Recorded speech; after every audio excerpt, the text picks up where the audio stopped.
going to divide the number line into parts. That's pretty easy. Do them in order. Negative 3 comes first, right? Number 1. Here is the beauty of this method. Notice how many parts is the number line divided into? 3. And here's the idea. Either every single point in this part of the number line works, or it doesn't. Same thing for this part. Every single part either works, or they don't. Same thing for that. So what do you think we're going to do to find out which of these parts works, satisfies my inequality? Test the number. There you go. You're going to test a value, a very logical, easy to test value, in each section, and see if that section works. If that one point in there works, the whole part of the section works. So where do you want to start? 0. Let's see. Now you got to find 0. Don't go, okay, let's do 0 over here. Now, 0's in here. And by the way, here's another reason you're not going to mark 0 on your graph. All right? You're not going to mark 0 on your graph because that might imply to you, there's another part of there's another section of the graph. Leave it off. Just put on your graph the critical values, the key values that divide the graph. Okay, so what we're going to do is go back into our original expression.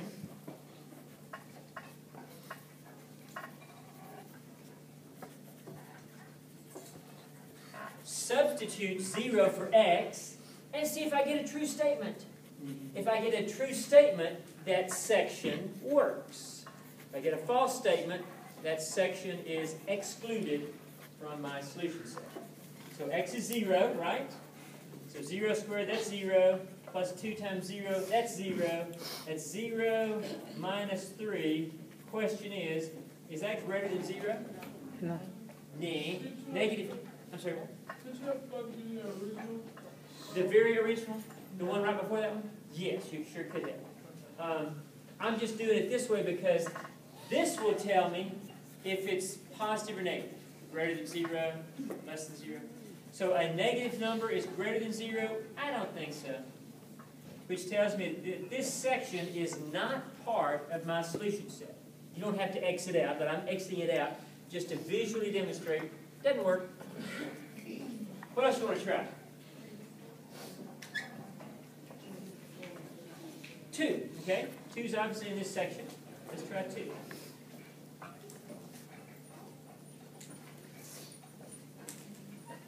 I get 2 squared plus 2 times 2 minus 3. Question, is that greater than or equal to 0? Yes. You already know. You're good. That's 4 plus 4. That's 8 minus 3. That's 5, and that is greater than 0. Checkaroo. That means this part is good. The whole part, not just the value 2, but the section of the graph that 2 is in. Every single point works. Okay, what else you want to try? Negative 4. Okay, negative 4 squared plus 2 times negative 4 minus 3. Question is that greater than 0? 16. That's minus 8 minus 3. Is that greater than 0? Yes. That's 8 minus 3 is 5. Yep, that's greater than 0. So this part works. Now you see what key to success in graphing this thing is. You got to be able to figure out if this is a true statement or not. You got to do your math right, and you got to come to a conclusion. Yeah, 5 is greater than 0. That's a true statement. That point works, therefore the whole section works. So basically you got several problems built into this one problem. Now let's talk about ending markers. Remember what our original expression is. Greater than 0. Where do you think the ending markers are going to be?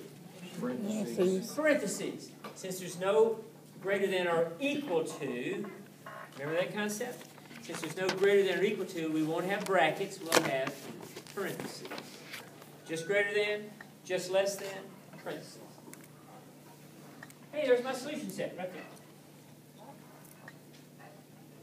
Everything that's marked will satisfy that original expression.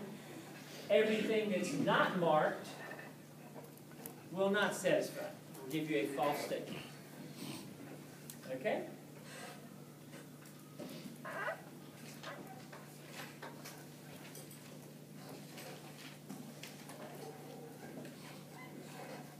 Did you notice your steps? Set equals 0 or set to 0.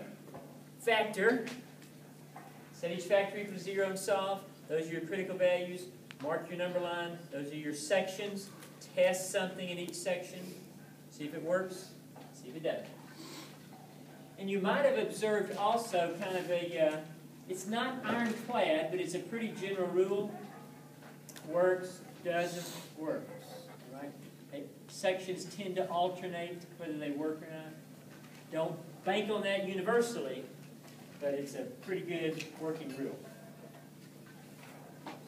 Let's look at another type, which is similar to this. That's when I have a rational inequality.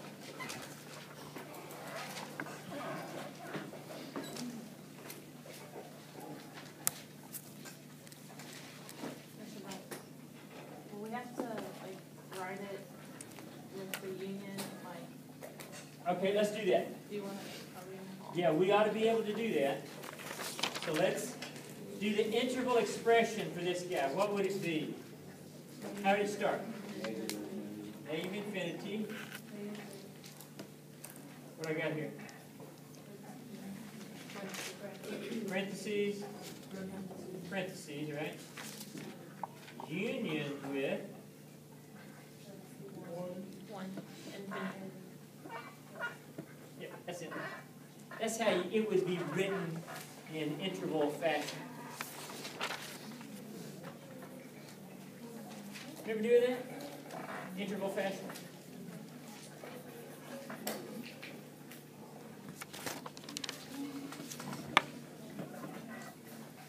All right, let's do an inequality that involves something rational. When I say rational inequality, what's the word that comes to mind about rational? Fractional. We're talking fractions here. So let's look at a good one. In fact, let's look at the one that's supposed to be on your, let's look at 51 on page 157.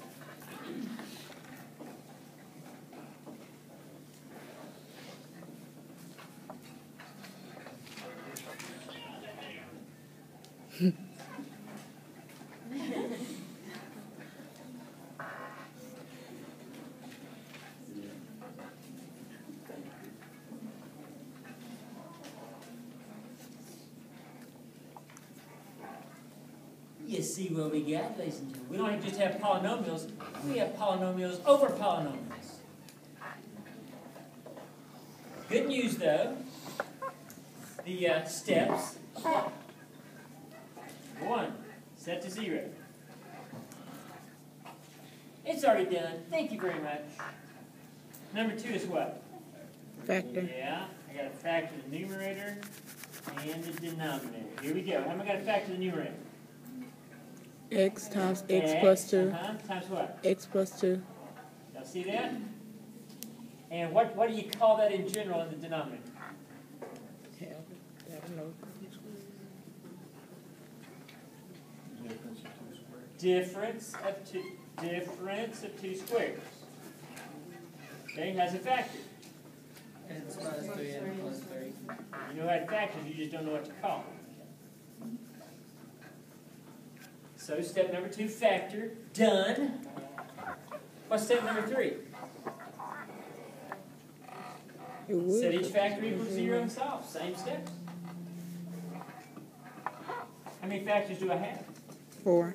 4.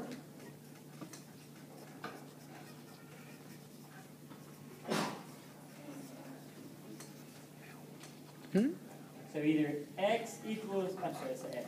Either x equals 0, x plus 2 equals 0, x plus 3 equals 0, or x minus 3 equals 0. That means x is 0, or or -2, -3, or +3.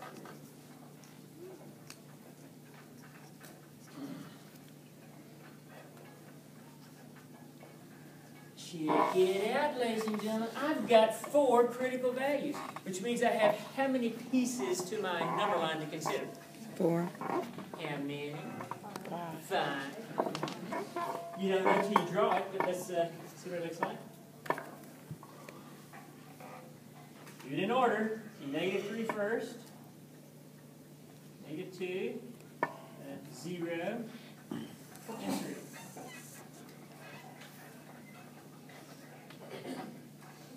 Everybody good? What you gonna do next? Test each section. That ought to be step 4. You can write it down, but test each section.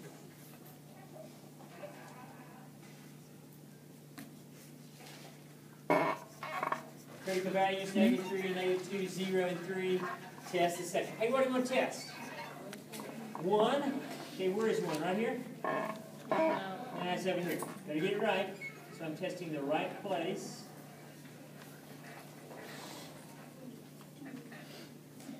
So here we go. I have 1 squared plus 2 times 1 over 1 squared minus 9. Question is that less than or equal to 0? Not sure. Oh, you got it? So that's 1 plus 2. That's 3.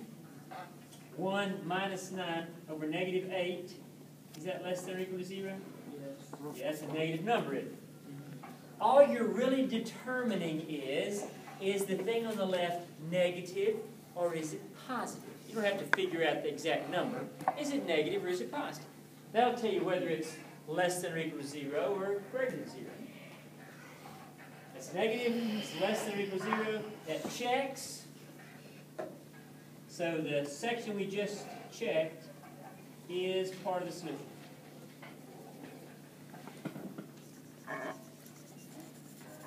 Everybody okay with what we're doing? What you want to check next? 4, that's going to be up this end, right? Hey, does your instinct tell you it's going to be or not going to be part of the solution? Your instinct tells you that worked, I bet that doesn't. Let's see if this holds. So you got 4 squared plus 2 times 4 over 4 squared minus 16. The question is that less than or equal to 0? That's positive. Oh, 9, sorry. That's positive. So I get a positive number over a positive number, which is going to be a positive number. Is that less than or equal to 0? No. Is a positive number less than 0? No. Positive number is greater than 0. So, you see what I'm saying? You don't even have to figure what the number is. That's going to be a positive number. 16 minus 9, a positive number. So I get a positive number, not less than or equal to 0. This part is not in my solution.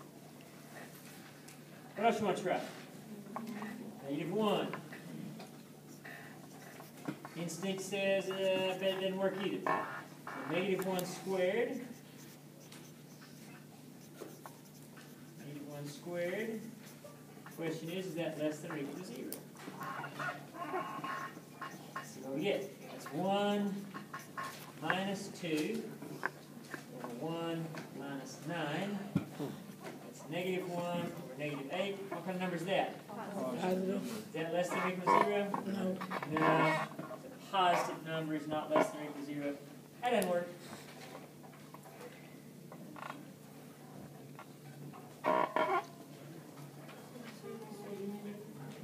What do you want to try next? Ooh. 2.5? -2.5? -2.5 is right there. So we get -2.5 squared plus 2 times -2.5 squared minus 9. Question is, less than or equal to 0?